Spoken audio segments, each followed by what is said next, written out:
बिस्मिल्लाहिर्रहमानिर्रहीम। अस्सलाम वालेकुम नाज़रीन कराम, मैं हूं मखदूम शहाबुद्दीन और आप देख रहे हैं मेरा फेसबुक और यूट्यूब चैनल। उम्मीद करता हूं आप सब लोग बखैर वाफियत होंगे और जहां भी होंगे अपने अहले खाना समेत खुश भी होंगे और महफूज भी।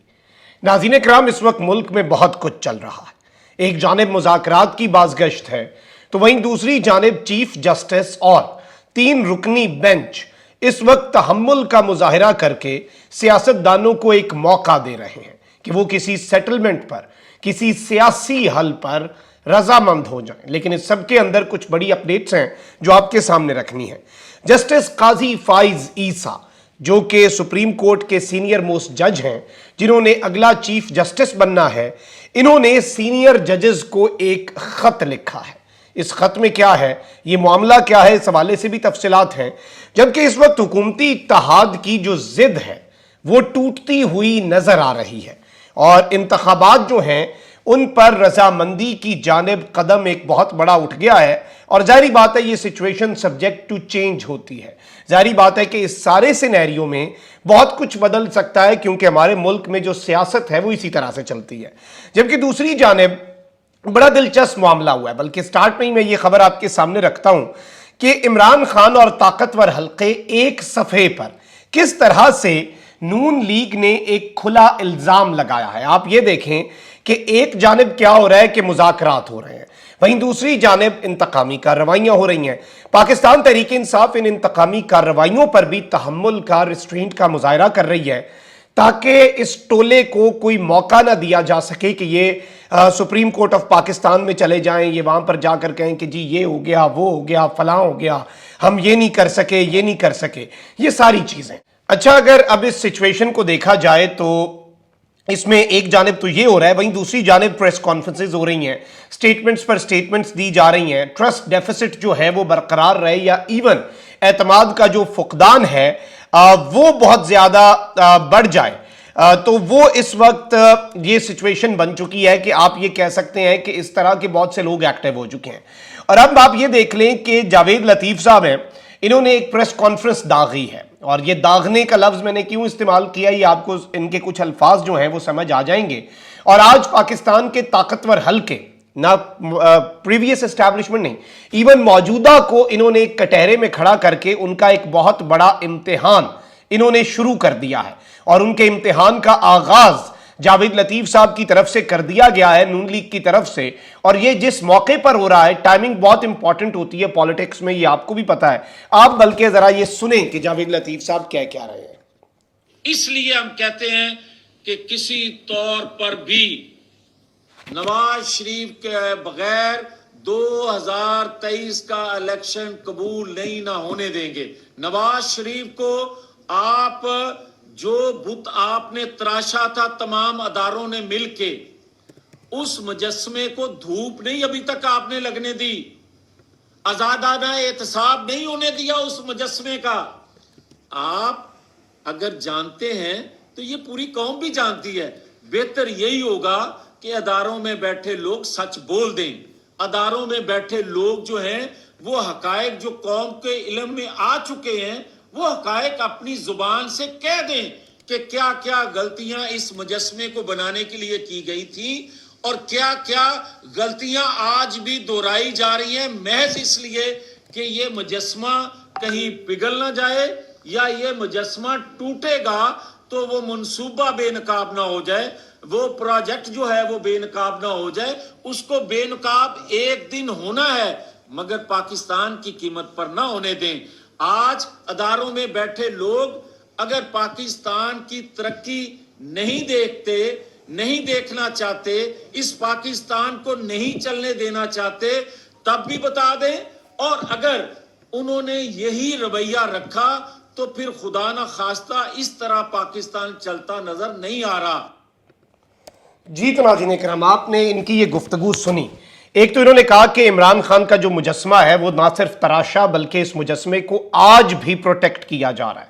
और इदारों में बैठे लोग सोच लें और वो अच्छे तरीके से फैसला कर लें। मतलब इससे यही है, वाजे है कि मौजूदा जो एस्टैब्लिशमेंट है, मौजूदा जो लीडरशिप है, उसे कटहरे में लाकर नून लीग ने खड़ा कर दिया है, उसी तरीके से जिस तरह से इन्होंने जनरल बाजवा और जनरल फैज को खड़ा किया था।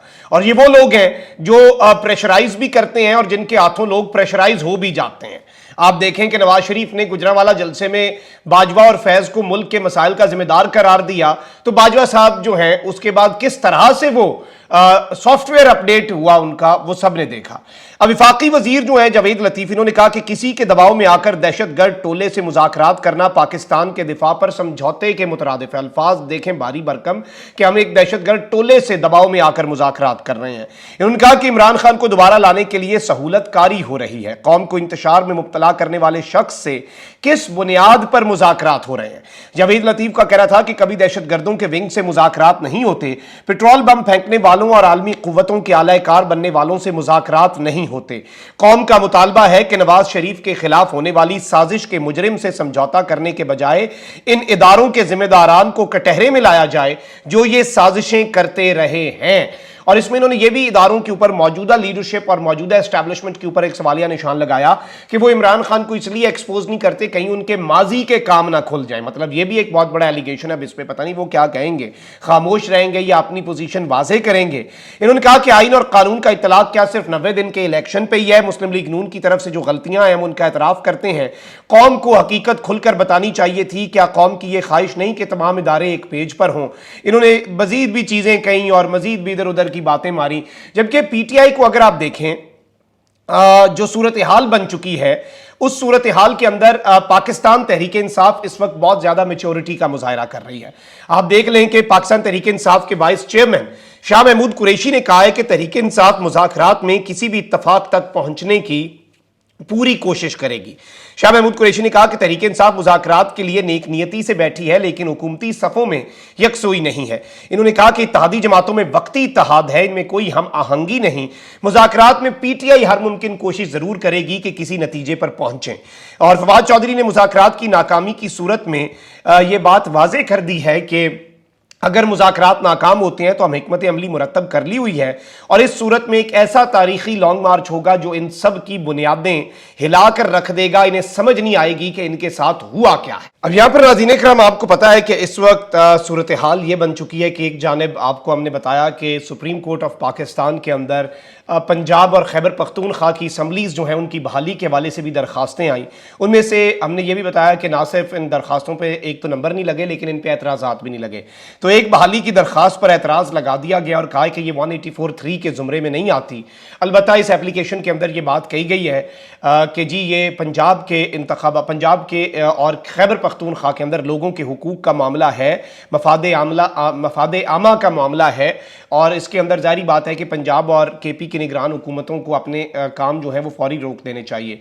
अब इसमें ये अपील जो है, ये एतराज़ लगाकर वापस तो की गई है। अब चैम्बर में अपील तो कर सकते हैं, लेकिन अभी वो एप्लीकेशन जो है उन पर ऑब्जेक्शन लग चुके हैं, और अभी फिलहाल अब अगर ये चैम्बर अपील में जाते भी हैं या नहीं, ये एक अलग स्टोरी है।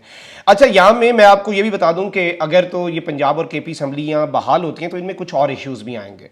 वो इश्यूज़ बड़े दिलचस्प हैं। एक इशू तो ये है कि पीटीआई ने टिकट्स दे दिए हुए हैं, ठीक है जी, अगले इंतखाबात के लिए। कुछ साबिक ऐसे एमपीएस भी हैं जिन्हें टिकट पाकिस्तान तहरीक इंसाफ की तरफ से नहीं मिली।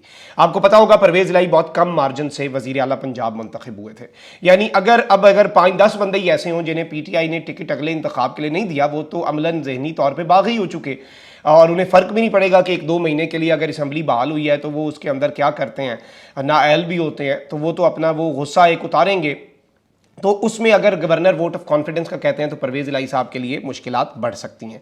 अच्छा, वहीं दूसरी जानिब अगर ये होता है तो अब चूंकि चौधरी परवेज़ इलाही ऑफिशियली वो मुंतखब हुए थे काफ लीग की सीट पे, और पूरी पार्लिमानी पार्टी ही पंजाब की चली गई थी, तो ये भी एक बहुत बड़ा मसला बनेगा। वो पीटीआई में शामिल हो चुके हैं, तो चौधरी शुजात जो है वो इलेक्शन कमीशन में जाएंगे। इलेक्शन कमीशन तैयार बैठा होगा, वो फौरी तौर पर चौधरी परवेज़ इलाही साहब को उठा देंगे, और फिर यही मसला सुप्रीम कोर्ट में चला जाएगा। इसमें फिर सवाल ये होगा कि अगर पूरी पार्लिमानी पार्टी ही उठ के कहीं और चली जाए, तो क्या उसमें कोई गुंजाइश निकल सकती है या नहीं है। यानी नाज़रीन किराम, आप ये कह सकते हैं कि उस सब के अंदर भी बहरान जो है वो मजीद गहराई होगा और दोनों सूरतों में दोनों साइड्स जो हैं वो अपनी अपनी लीगल जंग लड़ेंगी। यानी वो एक प्रैक्टिकल सोल्यूशन लग नहीं रही इस वक्त, और उसमें शायद फिर नजरिया ज़रूरत जो है ऑब्वियसली दोनों सूरतों में ही कहा जा सकता है कि नजरिया ज़रूरत अब पता नहीं कहाँ पे है। अच्छा, अब यहाँ पे हुकूमती ज़राए जो हैं वो अंदर खाते कुछ बातें कंफर्म कर रहे हैं और वो ये कह रहे हैं कि हो सकता है कि अगर मामला ठीक तरह से जाते हैं और कोई अच्छी गारंटीज वगैरह मिलती हैं तो वो अगस्त के अंदर इलेक्शंस जो हैं उनके ऊपर रजामंद हो जाएं। लेकिन बजट जो है वो यही पेश करना चाह रहे हैं। आप देख लें कि वफाकी वजीर जो है खुर्रम दस्तगीर,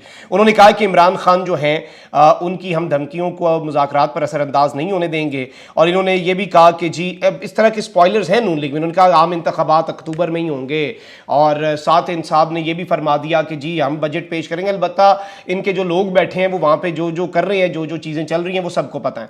तो हुकूमत जो है उनकी काफ़ी हद तक अकड़ जो है अगर कहा जाए वो टूट चुकी है, और वो अब लचक दिखाने के लिए बहुत से मामलात के ऊपर जो गवर्नमेंट है वो तैयार भी हो चुकी है और ये नज़र भी आ रहा है।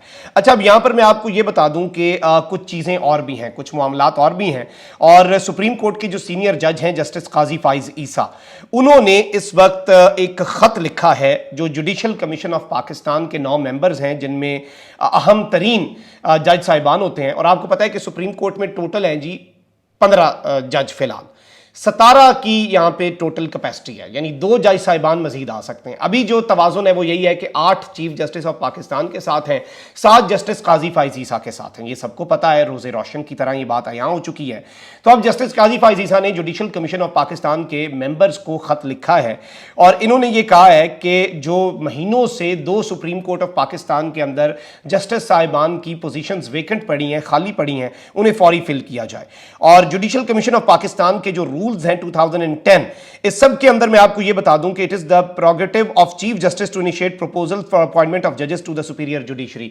यानी जो जजेस को एलिवेट किया जाता है सुप्रीम कोर्ट में, ये चीफ जस्टिस का इख्तियार है कि वो इस हवाले से इनिशिएट करें ये प्रोसेस। लेकिन जब इस सब के अंदर चूंकि चीफ जस्टिस ने ये प्रोसेस अब इनिशिएट, उनकी मर्जी वो करें ना करें, कानून उन्हें इजाजत देता है, रूल्स उन्हें इजाजत देते हैं। तो जस्टिस काजी फाइज ईसा ने एक और खत लिख दिया लास्ट ईयर भी, जो rule 3 of the JCP rules हैं, और इस सब के अंदर इन्होंने अब मजीद ये बातें कह दी हैं कि जी ये ट्रांसपेरेंट तरीके से इन्होंने ये सब करना है।